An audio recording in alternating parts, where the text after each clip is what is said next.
జలాలపై భారత్ పాకిస్తాన్ మధ్య ఉద్రిక్తతలు కొనసాగుతున్న నేపథ్యంలో భారత్లోకి బ్రహ్మపుత్ర నది ప్రవాహాన్ని అడ్డుకోగలమంటూ చైనా చేసిన వ్యాఖ్యలకు అస్సాం సీఎం హిమంత బిశ్వ శర్మ కౌంటర్ ఇచ్చారు.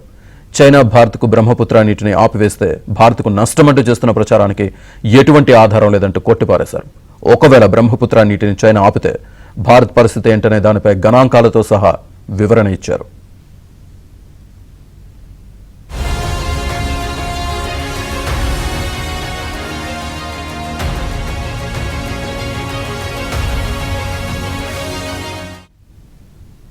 కాలం చెల్లిన సింధు జలాల పంపిణీ ఒప్పందం నుంచి భారత్ తప్పుకున్నాక ఇప్పుడు పాకిస్తాన్ కొత్త బూచిని చూపించే ప్రయత్నం చేస్తోందని, ఒకవేళ చైనా బ్రహ్మపుత్ర నీటిని భారత్కు రాకుండా ఆపేస్తే పరిస్థితి ఏమిటి అంటూ ప్రచారం మొదలుపెట్టిందని, ఈ ఊహాజనిత కట్టు కథను వాస్తవాలతో తిప్పుకొడదామంటూ హిమంత బిశ్వ శర్మ ట్విట్టర్ వేదికగా సుదీర్ఘ పోస్టును రాసుకొచ్చారు.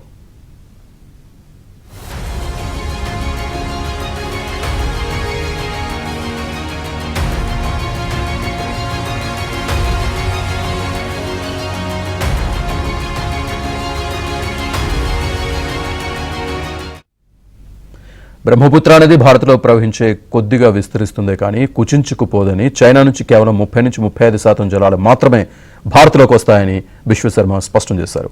వీటిలో చాలా వరకు మంచు కరిగి టిబెట్లోని పరిమిత వర్షాల వల్ల లభిస్తాయని, ఇక మిగిలిన 65-75% నీరు భారత్ నుంచి వస్తోందని తెలిపారు. ఇక సుభాన్శ్రీ, లోహిత్, కమెంగ్, మానస్, ధన్శ్రీ, జియాభరాలి, కోపిలి దీనికి ప్రధాన ఉపనదులన్నారు. ఇవి కాక ఖాసీగారు, జయంత హిల్స్ నుంచి కుల్సీ, కృష్ణాయ్, దిగారు నదుల నుంచి మిగిలిన జలాలు లభిస్తాయని అన్నారు. భారత్ చైనా సరిహద్దుల్లో సెకనుకు 2000 నుంచి 3000 క్యూబిక్ మీటర్ల మేరకు నీరు ప్రవహిస్తుందన్నారు. అదే అస్సాంలో రుతుపవనాల సీజన్లో సెకనుకు 15,000 నుంచి 20,000 క్యూబిక్ మీటర్ల నీరు ప్రవహిస్తుందని అన్నారు.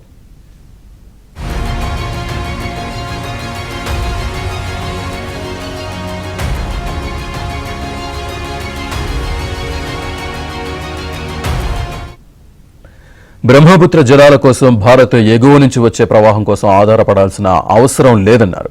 అది వర్షాధారిత భారత నది అని, భారత్లోకి వచ్చాకే అది బలపడుతుందని అన్నారు.